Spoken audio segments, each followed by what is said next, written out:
Hello mga amiga, mga kahito, panibagong araw, panibagong pagtitinda na naman. Kahit nga maulan talaga ay patuloy pa nga rin tayo sa ating pagninegosyo at paghahanap buhay. Isang maulang pagtitinda na naman nga ito mga amiga. So ayan, bago nga ang lahat, syempre iluluto nga muna natin yung ating mga paninda at ipe-prepare nga natin ito nang sa ganun nga ay makapagtinda nga tayo na tuluyan at kahit nga din medyo malakas nga ang ulan, inasikaso pa nga rin natin yung mga paninda natin. Talagang alas 6 pa nga lang ng umaga ay gumising na nga rin tayo para makapagluto ng mga paninda natin. So ayan na nga mga amiga yung mga nailuto natin. At habang mga amiga lumalamig na iba ay talaga namang nilalagay ko na nga din sa styro para nga talaga isang lagayan na nga lang sa isang istante. Pero niyan syempre magluluto nga din tayo ng mga tokneneng, ng mga lumpia. Basta lahat ng mga merienda binebenta natin ay kailangan nga natin lutuin ng mabilisan. Talaga hindi nga tayo magpapapigil kahit nga talaga umuulan o bumabagyo ay magtitinda pa nga rin tayo. Syempre ganun nga talaga ang buhay. Kailangan nating kumayod kahit ano pa nga ang panahon. Kaya nga ang sabi ay araw-araw sipag lang. Ito nga tayo mga amiga, araw-araw nga lang din nagsisipag. At araw-araw nga din tayo nagtsatsaga para kahit ganun ay may pambili nga tayo ng nilaga. So after nga din talaga nating maluto yung ating mga paninda, ito nga mga amiga at pinatiktik nga lang din natin. At habang pinapatiktik nga natin yung mga mantika nito, ay syempre gumawa na nga din tayo ng fresh pineapple juice. O diba kahit nga malamig mga amiga, kasing labig nga ng pakikitungo sa'yo ng jowa mo, ay gagawa at gagawa pa nga rin tayo ng ating pineapple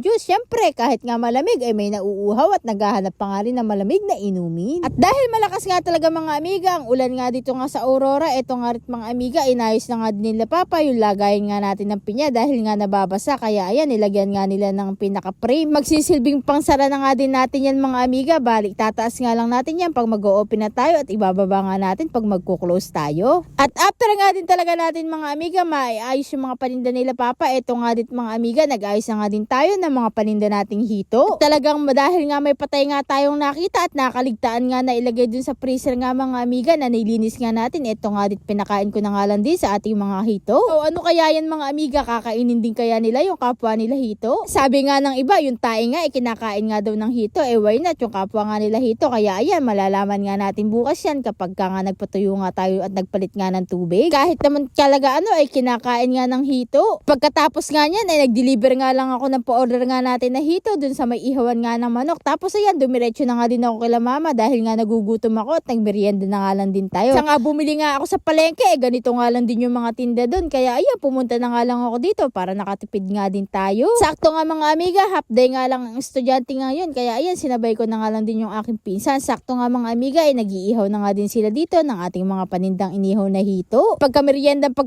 ko nga din mga amiga, ay umuwi na nga din ako dahil tumigil na nga din yung malakas na ulan. Kaya ayan mga amiga, nagbukas nga din tayo ng pwesto nga natin. Tapos tinuruan ko nga lang din mag-drive yung aking pinsan para hindi ko na nga din siya hinahatid sundo para sasakyan na nga lang yun yung kolong-kolong nga natin sa school. Pagka-uwi ko nga din talaga mga amiga, syempre nagbalat nga lang tayo ng mga paninda natin ng pinya. Tapos eto tinasikaso na nga din natin yung mga babalutin nga natin lumpiang toge at lumpiang Shanghai. Talaga medyo marami-rami nga din talaga mga amiga yung ibabalot nga din natin. Kaya kailangan nga din talaga natin mabilisan nga gawa. Dahil medyo marami-rami nga talaga tong ibabalot nga din natin. May iba pa nga din tayong gagawin at titimplahan pa nga din natin yung iba pa nating mga paninda. Kung bukas pa nga din talaga natin to ibabalot ay talaga namang mabibitin nga tayo sa oras. Lalo na talaga namang napakadami nga talagang trabaho kapag nga talaga umaga. Nagdi-deliver nga tayo ng mga powder nating hito. Siyempre nilalabas nga din natin mga amiga yung mga paninda nga natin. Kaya kailangan habang may oras nga na free tayo ay kailangan gumawa na nga din tayo para nga hindi tayo nabibitin sa oras. Ang kailangan nga lang din talaga natin ay time management. Yun na sa gabi nga ay nag-e-edit pa nga ang amiga nyo para ma-i-update ko nga kayo sa ating ginawa ngayong araw na to. Paano ba yan mga amiga? Hanggang dito na lang po muna at nalobat na yung cellphone ko at ayaw mag-charge, sira yata. Kaya pupunta muna ako sa technician at ipapagawa ko nga muna to. Kaya hanggang sa susunod muli, maraming salamat sa panonood. Bye!